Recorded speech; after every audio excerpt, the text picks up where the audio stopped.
Something that's quite useful is to define dimensions with variables. And the reason it's so useful is because you can tweak your design and change it without having to go and manually change a lot of dimensions. So we're creating a cube again, and at this stage it's 25 millimeters dimensions. But let's say we want to change that to 30, for example. We have to go back to the sketch and edit each of these dimensions manually. It's doable, but it's not ideal. And even in this simple sketch, there's a lot of things to do before we get our desired result. So instead of doing that, what we can do is create a variable set. And what this does is it allows us to define a value and associate it with a particular name. So in this case, let's call it length, and we're going to give it a value of 30 millimeters.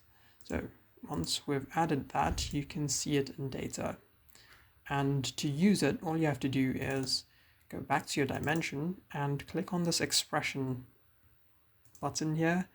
And to use a variable, you use two angle brackets, the name of the variable set, and then the name of the variable. So in our case, it's length.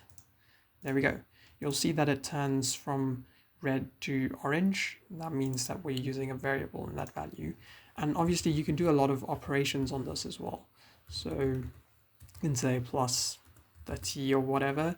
But right now we're just going to leave it as length.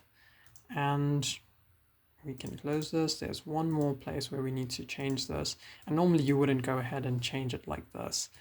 Before you start off, you'd just define a variable and use it instead of having to manually go and redo these variables.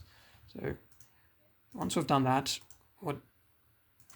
what's very useful about this is that you can go ahead and make this any arbitrary value and your sketch will adapt to it. And this works for any complex design. So once you've fully constrained an object, you can use this in a very nice way. It makes things quite easy.